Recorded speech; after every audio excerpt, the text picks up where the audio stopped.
तो नमस्कार दोस्तों, मैं हूं बीमल उमराव। इस समय सर्दियों का मौसम चालू होने जा रहा है और मौसम चालू होने से पहले ही फार्म पर बच्चे आने लगते हैं। सर्दियों के मौसम में अक्सर बकरियां ब्याने लगती हैं। मेरे फार्म पर भी काफी बच्चे आ गए हैं और ऐसा होता है कि सर्दियों के मौसम में 10, 15, 20 बच्चे जो है फार्म पर रहते हैं। और जो भी लोग बकरी पालन करते हैं उनके फार्मों पर भी बकरी के बच्चे आने लगे होंगे। समस्या किसानों की क्या रहती है कि सर्दियों के मौसम में वो बच्चे नहीं बचा पाते हैं। सबसे बड़ा रीजन क्या रहता है? बकरियों में दूध का ना होना।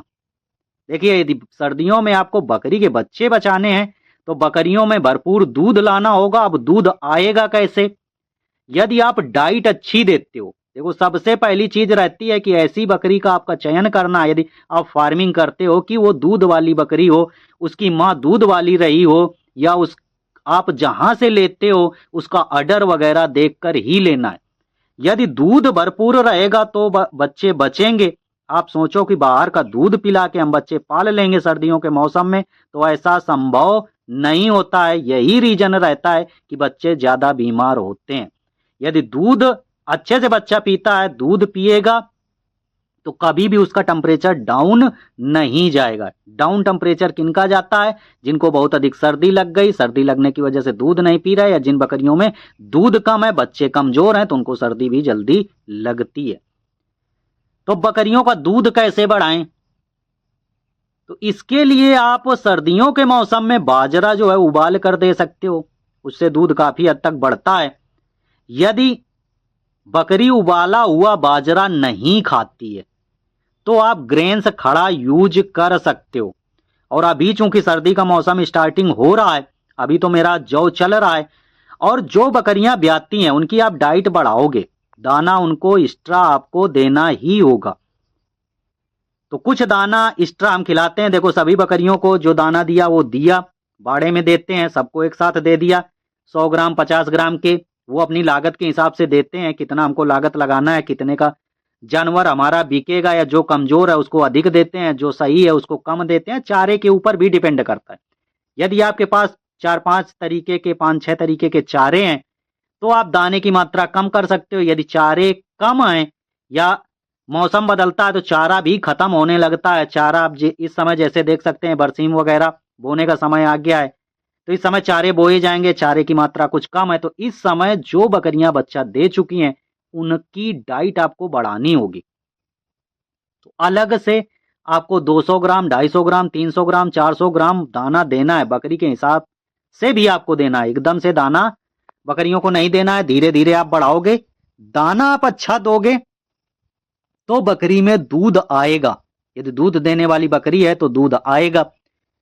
कुछ दवाओं की भी चर्चा कर लेते हैं। अक्सर ऐसा रहता है कि हम बकरी को लिक्विड में क्या दे सकते हैं। तो लिक्विड में यदि आप मल्टीविटामिन वगैरह देना चाहते हो तो दे सकते हो। इंटावीटा NH करके आता है, आप दे सकते हो। उससे भी दूध कुछ हद तक बढ़ जाएगा। आप ओरली कैल्शियम भी पिला सकते हो।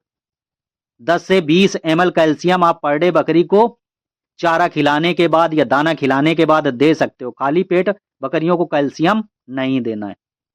इससे भी बकरी में कुछ दूध बढ़ जाएगा। तो देखिए, मेमने में लागत लगना चालू हो जाती है। लागत लगाओगे कहाँ? जब तक बच्चा दूध पी रहा है तब तक माँ के ऊपर लागत लगानी है।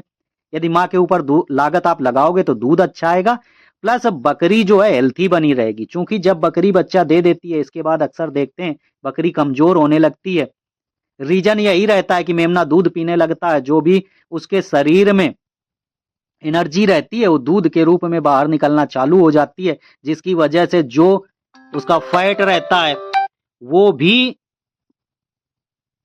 गलने लगता है। धीरे धीरे करके बकरी दुबली होने लगती है। तो ये रीजन है कि बच्चा देने के बाद बकरी जो है दुबली होने लगती है।